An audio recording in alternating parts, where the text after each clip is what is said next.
Following on from Darren's presentation the other day regarding converting images from colour to black and white, some people asked if there was a video summary available. Well, there wasn't, so I've created this little video as an example of some of the options that are available. Here we have a colour image loaded into Photoshop, and perhaps one way of converting it quickly into black and white is to go up to Image and go down to Adjustments and select Hue and Saturation, and simply move the saturation slider all the way to the left, and that removes all the colour from the image, resulting in a black and white image. So there we have a black and white image. Not ideal maybe, it's a bit crude, but it is quick and it does work. Let's just undo that and have a look at something a little bit more refined. So I'll just undo that with Ctrl Z. Another option that you have in the same area is you can click on Image, you can go to Adjustments, and there is an option here for black and white. And if you choose black and white, it converts the image to black and white using the defaults, but then gives you a range of sliders which you can use, and these sliders alter the intensity of the different colours. So you can see we've got reds, yellows, greens, cyans, blues and magentas here. There are very few magentas in this image, so if I move the magentas slider, you can't see an awful lot happening. So I'll leave it where it is in the middle.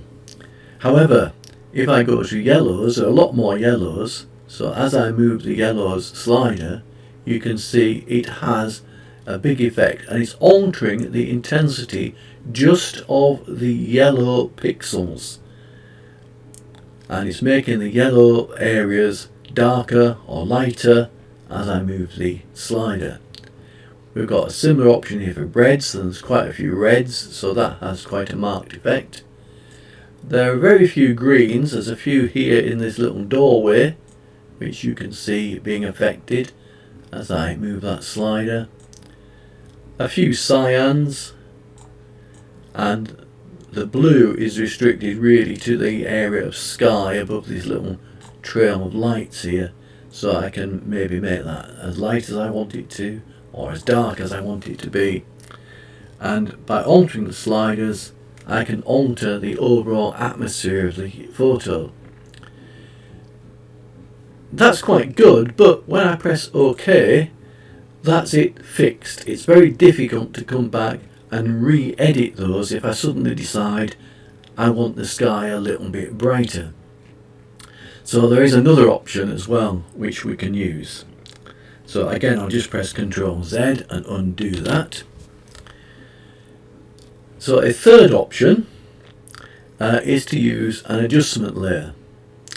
Now for the adjustment layers, I need to make sure the palette that displays the layers is visible, and you can see here I've simply got a background layer, and I'm going to add to that an adjustment layer, which is this little sort of half black half white circle, and that creates an adjustment layer, and it wants me to choose what sort of adjustment layer I want, and I want a black and white adjustment layer. Now when I choose that, it will convert the image to black and white using the defaults, and look, we've got the same sliders here as we had previously, and they work in exactly the same way. So if I alter the red slider, it alters the intensity of the red areas of the image.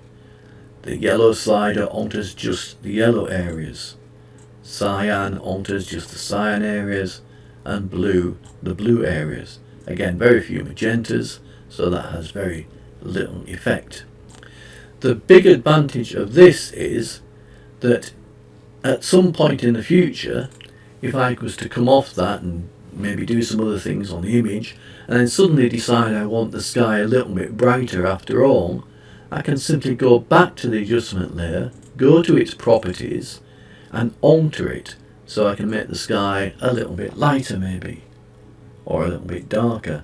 I can come back to this adjustment layer at any point and redefine how I want the image to look. And that's made it possible by the use of layers within Photoshop. There is another method as well which you can use. So I'm just going to undo all of that. I'm simply going to go to my layers panel and delete that layer. Delete the adjustment layer to get back to my original image. And I'll look at the next option. Now this next option also applies to Lightroom, although it's in a slightly different place. In Lightroom you'd need to go into the Develop module. In Photoshop I can select Filter and go down to Camera Raw Filter. Now when you open this up, whether you're in Lightroom or whether you're in Photoshop, the tools available are very similar, in fact virtually identical. So I brought the image up here, and you can see that one of the options over here is to change it to black and white. So if I do that, it converts it to black and white. Now also, once I've done that, I've got this thing down here called the black and white mixer. It did actually say color mixer until I pressed black and white, but if I click on black and white mixer and just expand that panel, oh look, it's the same sliders that we had before. Well, actually if you look at it closely, it's not quite the same sliders because there's a few more of them. As well as reds and yellows, I've now got oranges. As well as greens and blues, I've now got aquas. So it's a little bit more subtle maybe, but it works in exactly the same way. So if I alter the blue slider, I darken the blue areas. If I alter the yellow slider, I can alter the intensity of the yellow areas. And the same with the reds and the aquas and the magentas, of which there aren't many, purples and so on. So I can adjust the overall feel and atmosphere of the image. Of course I can also go into the general light or lighting options and play with things like the exposure and the contrast as well. And also in the highlights bit I can maybe brighten the lighter areas and darken the shadows and play around with it until I get it exactly how I want it to look. And then also I can just press OK and it'll go back to the image, and then we have it with that applied. So that's an overview of the various different ways to convert an image from colour to black and white.